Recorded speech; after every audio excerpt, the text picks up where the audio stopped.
Hello, I'm Brian Trenchard-Smith.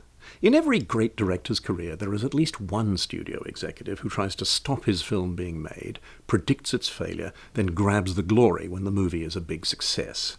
We expect this in Hollywood culture, but 60 years ago it happened to Japan's greatest director, Akira Kurosawa, on the film that introduced Japanese cinema to Western audiences, the extraordinary Rashomon. Masaichi Nagata, head of Daiei Studios, hated the script. But what is it about, he kept asking. He opposed its production, called the finished film incomprehensible, demoted the executives who'd championed it, and resisted its entry to the 1951 Venice Film Festival. When Rashomon won the grand prize, Nagata claimed sole credit for its groundbreaking structure and style without acknowledging Kurosawa. When the festival shipped the Golden Lion to the Daiei Studios, Nagata kept the trophy for himself. The foreign language category was being prepared in 1951, but the Academy gave Rashomon an honorary Oscar anyway. The subtitles on Daiei's subsequent re-release trailer showed that Japanese trailers were just as full of hyperbole as their American counterparts. Rain is a frequent feature in Kurosawa's films, often heralding the arrival of a major character or reflecting his inner turmoil. And it is here, at Rashomon Gate, that Kurosawa's adaptation of a couple of famous short stories begins. A notorious bandit captures a samurai and his wife. The woman is raped, the samurai killed, but by whom, how, and why? Cinemagoers had never seen a film that replaced linear narrative with multiple but conflicting recollections of the same events. Writers and directors everywhere quickly embraced the technique, so it seems commonplace today.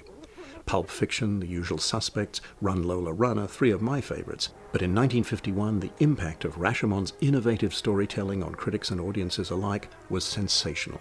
The movie kicked Toshiro Mifune's career into high gear and lifted Machiko Kiyo, the samurai's wife, out of a rut of buxom sex-pot roles into major Japanese features like Ugetsu and Gate of Hell. Her only Hollywood casting was opposite Marlon Brando and Glenn Ford in the sadly unfunny comedy Tea House of the August Moon.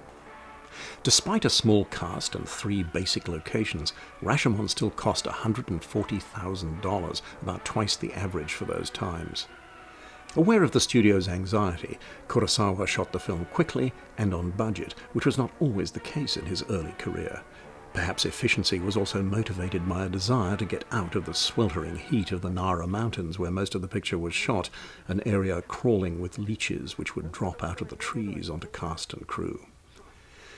The photography by Kazuo Miyagawa is dazzling, full of artful compositions and complex dolly shots. He may be the first feature cinematographer ever to point a moving camera, as seen earlier, directly at the sun through a veil of trees. International recognition led to several American incarnations of Rashomon.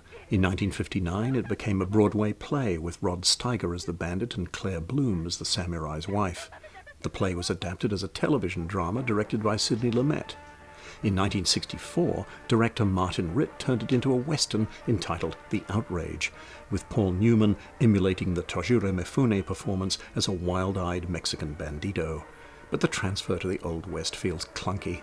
Nothing comes close to the power of the original. Toshiro Mifune's high-voltage performance established him as a major Japanese star. The studio chief hated his acting, which he deemed inexplicably exaggerated, not grasping Mifune's animalistic tics as signs that the stress of banditry and his approaching execution had driven him insane. Despite the studio's pessimism, Rashomon was the 4th highest grosser in Japan that year, and has made a lot of money for art house distributors ever since.